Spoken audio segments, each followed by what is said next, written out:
So I was asked to come to Zermatt and check out the Matterhorn Ultraks Extreme with my clients that have been climbing mountains with me for many years. They've done things like the Bernina Traverse, the Eiger Traverse, the Matterhorn itself, the Mont Blanc, very many 4,000 meter peaks. And they've also ran some trail running competitions, and now they wanted to find out if this would be something for them. The first part of the race follows the trail up to Herbalmen. This is the first checkpoint that has to be reached under 90 minutes. This is a very good reference if you're fit enough to do this race. After that, the adventure begins. Oh, we've gotten off the trail of the Ultraks Extreme. At the moment it's still mellow.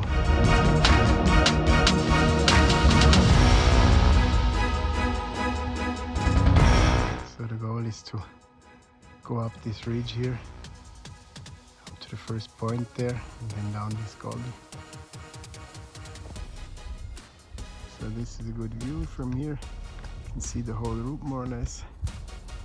Down the gully, over the basin, up to the hut, traversing underneath the glacier, up into the saddle, behind, over the glacier, then up to the peak, and traverse, and then down to the valley, back to Zermatt. So until here it's still peanuts, and the poles have been quite helpful to push. And then up front here, it's where the first climbing section starts, and it's questionable if the poles just get in the way.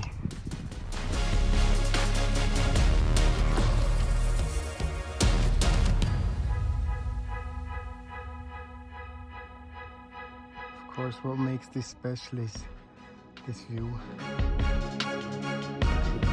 So we put away the poles. We can use our hands too.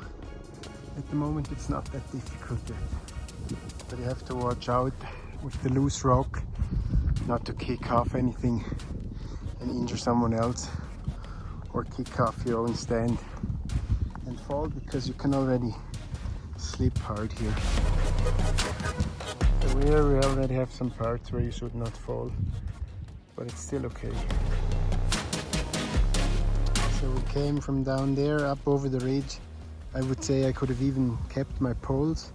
Now we're here on the top, and I would say it's scrambling all the way, but of course if you slip and fall you can kill yourself, no question. But it's not real climbing yet.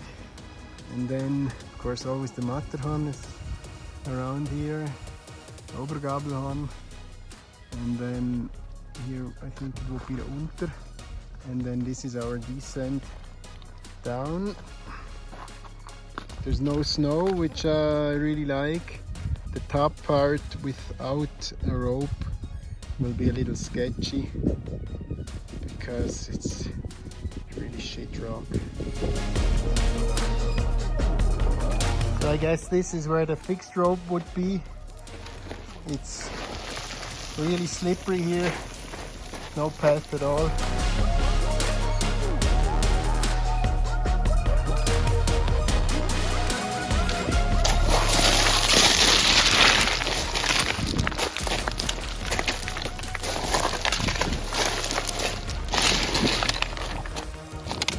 Kind of what it looks like here, huh? So the track that is provided is really accurate. It's by the meter, I would say. You can really follow it.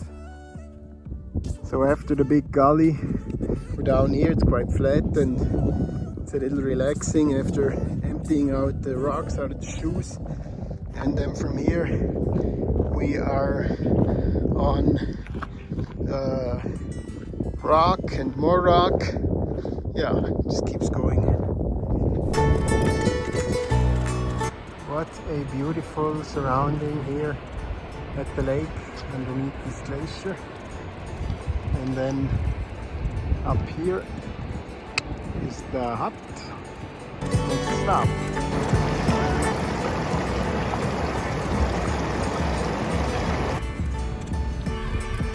crossing.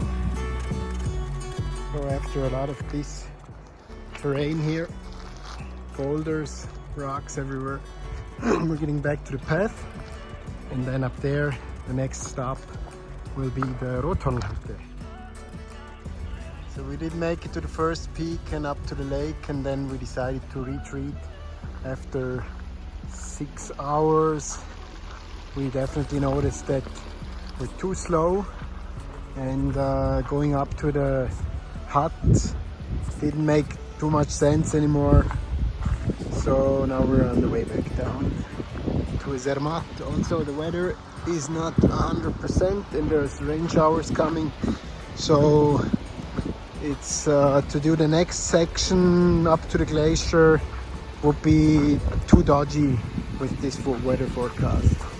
From a mountain guide's perspective, I must say it's a very serious race. This is not a joke. It's good to come prepared, and I very much appreciate that there is a race like this out there for people that are extremely fit and want to get away from the beaten track.